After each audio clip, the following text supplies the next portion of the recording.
The live-action Cowboy Bebop's finally out and... it's nowhere near the worst adaptation we've seen, but it's also far from perfect. And I'm going to show you how most of it can be fixed just using editing. Yes, even vicious. Kawaii-Fi!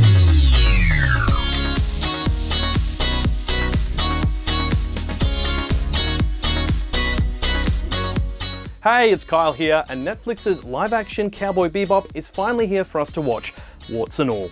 If you've been reading the reviews, you'd be forgiven for thinking we'd ended up with something as bad as Dragon Ball or Avatar's live actions, but that's not quite right. They've mostly nailed the aesthetic, the acting isn't terrible, and the soul of the series is definitely in there, albeit a little watered down. But there are some pretty glaring problems, many of which are caused by converting an episodic 90s anime into a serialized modern TV show. Some of these shortfalls could be addressed through a second season, but there are two that have the potential to kill off the series rather than redeem it.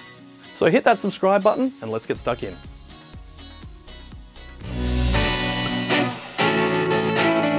Firstly, a quick bit of background. If you've watched any of Hollywood's live-action anime adaptations, you'll have picked up on the one thing they all share in common.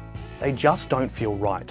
And the problem is the balancing act of being faithful to the original material while creating something new that will entice fans to watch it. We've said this many times on the Kawaii-Fi radio podcast, but if you're making a live-action adaptation, there's no point copying the source material frame for frame. Otherwise, you might as well just watch the original anime, right? A live-action adaptation of an anime must add something of value that warrants its change in medium, whether that's expanding the story or exploring the world of the series. And to be fair, Netflix's Bebop absolutely does that, reworking characters we met in the original anime and giving us a new story which includes important elements of the original. So despite what some reviewers might have said, the creators definitely had some respect for the source material. But this desire to remain faithful to the original material is a double-edged sword. And let's be real here, anime is not real life. What works in one medium doesn't necessarily always work in another. A lot of live-action adaptations resort to recreating scenes, memorable shots, and even reusing the lines from the anime to garner cred with the audience. But more often than not, this comes across as little more than lip service, and actually takes you out of the viewing experience. They did the thing! I love it when they do the thing! Stop it. Get some help. These cred scenes are used as the draw card to say, look how faithful we've been to the story, despite the fact they actually interrupt the narrative or in some cases utterly ruin the story's feel. Bebop does have these cred scenes, but they're mostly isolated to the first and last few episodes. The show is at its best when it's focused on telling its own tale, instead of trying to pander to fans by recreating these static shots which only work in the anime medium. In no other live-action environment would you be able to have a character sitting on a couch and talking off camera without changing elements of the shot, whether that's cutting to a different angle, a slow zoom, a close-up, or something else to help build the environment they're in. And yes, this goes for monologues as well. The reason we often see these static shots in anime is to save on animation time, not because it was a stylistic choice. When you're animating a scene, a new angle means creating new character frames, backgrounds, environment layers, all from a different angle, which isn't an efficient use of an artist's time. But in a live-action environment, it's usually just the case of moving the equipment around. Almost every anime uses these production cheats in some shape or form, and when it comes to adapting it to a live action, it means changes need to be made. Sure, start with that singular shot if you must, but follow modern filmmaking cues. Establish the shot, then show us another angle, and maybe a few cuts between the characters. Focus on elements in the shot, like faces, hands, and gestures, to help ground the character in their environment. The failure to translate this animation language into modern film language is why so many live actions feel off. They're more focused on recreating scenes that happened purely due to the limitations of anime production, instead of updating the scenes to fit with what we can expect from modern cinema and TV. Bebop treads this line closely, and it causes some episodes to feel pretty staged because of it. Put simply, live-action adaptations will continue to fail until production companies realise recreating the anime shot for shot is actually the worst thing they can do. Imagine if we got a live-action adaptation of Evangelion and they decided to spend half an episode recreating the elevator scenes. We've mentioned how recreating these holding shots is actually a problem for live-action adaptations, and a lot of it comes down to editing. The production team is clearly too focused on creating holding shots that work as a static photo, but not always as something we want to see on film. Now, I'm not saying you can't have them at all. It's a throwback to the series' origin. It's more about using them wisely. And the one place this style of filming has no purpose is during fight scenes. Let's look at this scene from the first episode where Faye and Spike are fighting over a bounty. Actor Daniela Pinata's movements seem a bit sluggish, telegraphed and staged. But what if I told you I could fix that in 20 minutes with the magic of editing? Here's the original for reference.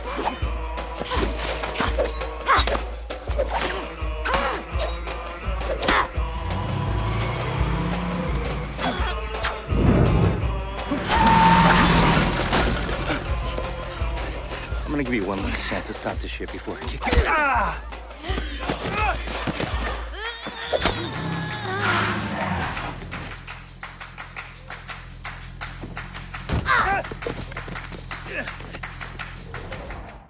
And here's the edited version I've created using just that footage.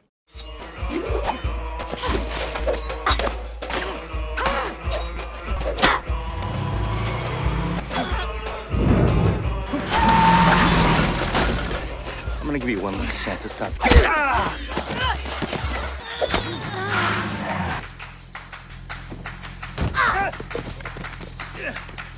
You can see how simply tightening up the edit points, removing shots which were purely there to connect character movement, and adjusting the speed of a few clips, such as the roll, makes the whole scene flow smoother and have more urgency. From that original 32-second clip, this version's 23 seconds. That's 9 seconds of footage you can lose without changing the scene. You're editing for digital, which doesn't have a set runtime. You can lose a few seconds to tighten up your shots. Now, this is by no means perfect. For starters, the audio's awful, and there's a few shots I'd like different angles of.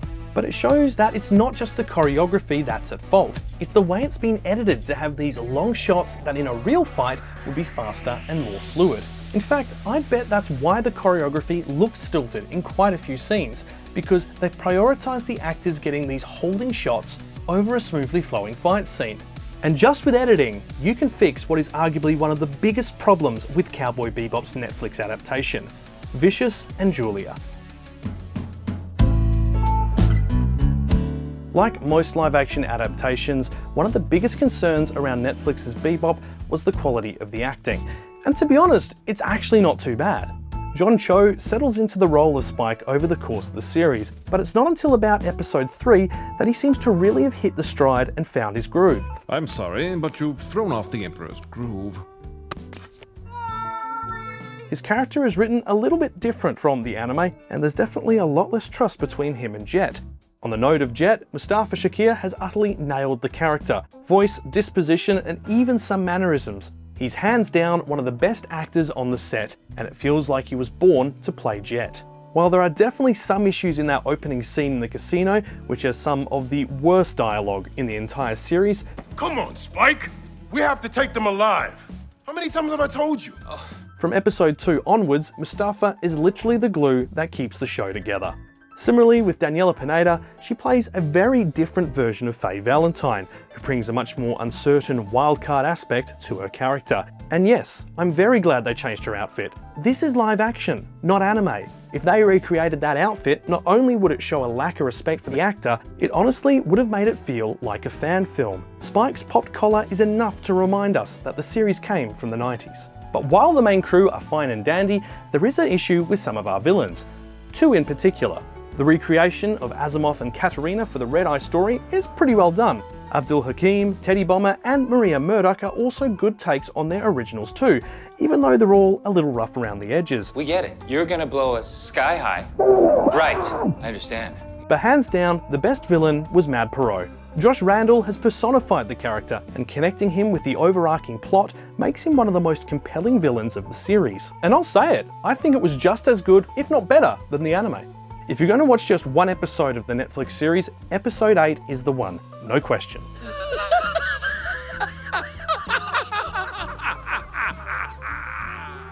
This brings us to the biggest problem the series has. It's Vicious and Julia.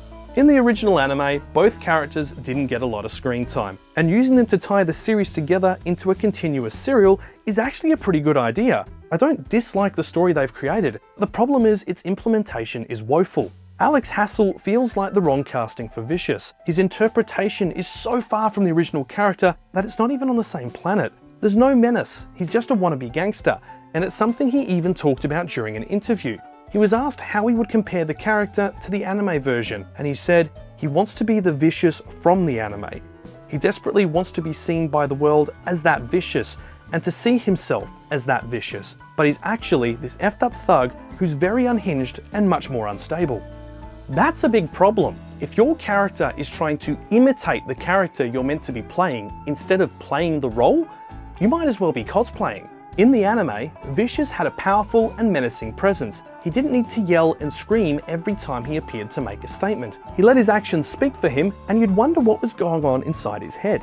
But Netflix's version comes across as a spoiled brat who's angry he doesn't get to do crime his way, and whenever he's on screen you want to skip ahead, whether you're an anime fan or not.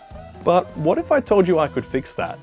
And that Alex Hassel has the ability to be the Vicious we wanted, and that all I had to do was edit out some of his lines.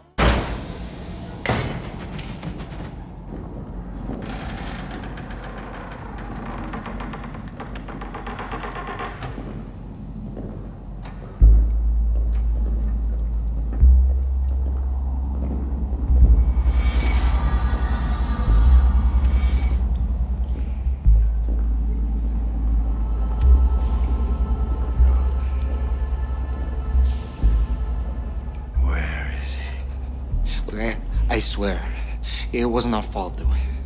The place went all to hell. There were these cowboys and they killed him. One of them, he killed Shivo. He killed everyone. I didn't recognize him.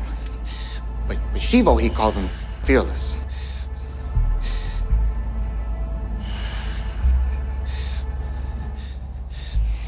But that can't be right, can it? I mean, Fearless is dead.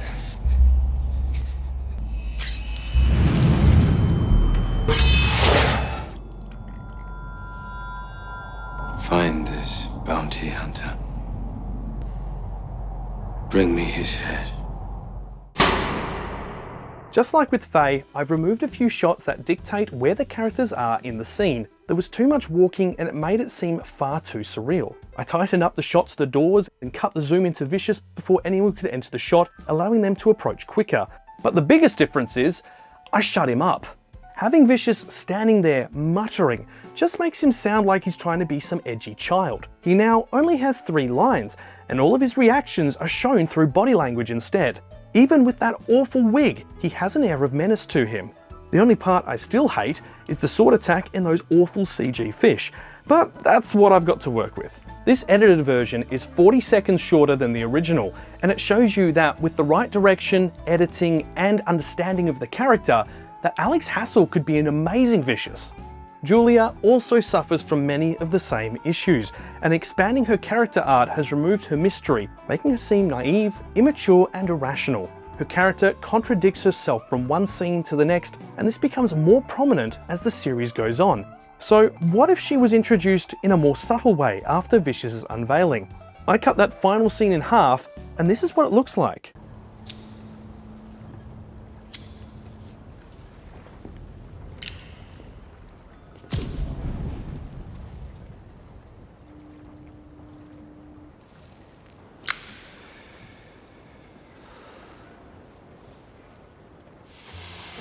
I love.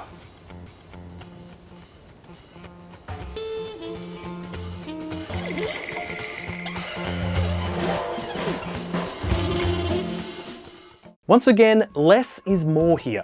It lets us wonder who this person is that Vicious cares for. I took out all but one of his lines and removed any interactions suggesting care. If you've watched the Netflix series through, you know that Julia understands what Vicious is capable of. She's literally seen him beat a guy to death before this point of the story. So for Julia to be unknowing of what Vicious has been out doing when he's going out to do work in the middle of the night is completely character breaking. Instead, having her not say a word and not really smile makes it seem more like she's annoyed with him, and he in turn seems apologetic, all by simply removing one interaction. These sorts of mistakes with how Vicious and Julia are characterized are strewn throughout the series. And just a heads up, we're heading into spoiler territory here, so if you haven't seen the original anime adaptation or Netflix's live action, skip ahead until the spoiler tag is no longer on screen. If Julia's rushing to Spike's rescue out of love, which is openly said in the car scene beforehand and is how she escaped, you wouldn't open the reunion with "Why didn't you come for me?" Julia knows exactly what that reason is. He's been controlling her ever since they started dating, and tried to kill Spike not just then, but now as well.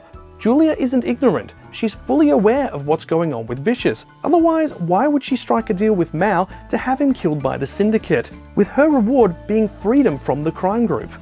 I want you to take his head. It's a betrayal of the character's intellect, and it makes it seem like whoever wrote this scene is only familiar with soap operas. Similarly with Vicious, he declares that killing Spike is all he's thought about, but he's clearly had other things on his plate, such as taking down the heads of the Syndicate, and only recently learned that Spike was alive as well. These constant contradictions completely unbalance these characters, and it's part of the reason their scenes are so hard to watch, second only to the cringy dialogue. The character's core identity has been completely misunderstood, and it's so haphazardly slapped together that it's just not good TV when they're on screen. And as I've shown, you can cut out most of Vicious and Julia's scenes without having too much of a consequence. In fact, the best option would have been to have vignettes at the end of every episode showing the aftermath of what had happened and leaving you wondering what's coming. If we're going to be brutally honest, you could have followed along with the anime's original ending, with Spike alone surviving, allowing the series to move forward and come out from under the shadow of the anime.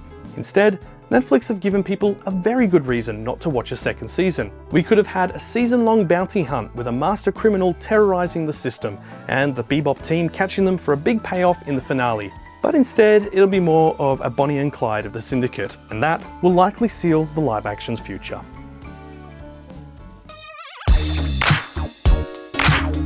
Now, we can't wrap this up without talking about that final scene. Radical Ed is by no means an easy character to convert to a live-action format, and as with other parts of live-action Bebop, it just doesn't feel right. Ed's flamboyance needed to be toned down or rewritten considering the tone for the series. As it is, they don't feel connected to the world, and it's part of the reason so many people had such a strong dislike for that final scene. It's such a jarring tone shift from the scene before it. It's a somber and sad moment for Spike. He's questioning his life and his decisions that have led him to where he is. And when Ed shows up, dialed up to 11, it absolutely kills the moment. But that's not Eden Perkins' fault. They're literally doing what they've been told to by the director, just like Alex Hassel and Alina Satine did for Vicious and Julia. This is just a classic case of an anime character not being suited for live action and needing a rework. In fact, you could have just had Iron the Corgi show up and, just as they did in episode 8, project a vision of Ed into the alleyway. I mean, they are a super hacker, right? Eden could have acted the part exactly the same way, and it would have felt a lot less jarring due to the use of the technology to bridge the gap of the two spaces. If the second season does get the go-ahead, I really hope they dial Ed down to about a 7 on the energy scale, with the occasional moments of 11 where the scene warrants it. It would feel more natural and bring some good contrast that the character needs, much like in the original. We could spend hours dissecting the pros and cons of the live-action Cowboy Bebop, but what it does show us is that the live-action adaptation industry is starting to learn bits and pieces about what the audience want, albeit at a snail's pace. Sure, we could edit the whole series to make it flow better, but that's Netflix and Studio Tomorrow's jobs. And if I'm honest, I don't think they like the changes I made. I mean, I did remove all the lines for 2 of their characters. If you've enjoyed what you've seen, consider subscribing to the channel. We have monthly videos, interviews with voice actors and professionals, and even more planned for the future. We also have a fortnightly anime podcast called Kawaii-Fi Radio, so follow the links in the video description to find us in your app of choice. A big thank you to our Patreon members who are supporting the channel. If you'd like to support us and get access to some behind the scenes content and extras, you can find the link for the Patreon below. And with that, I'm Kyle, and until next time, watch some anime.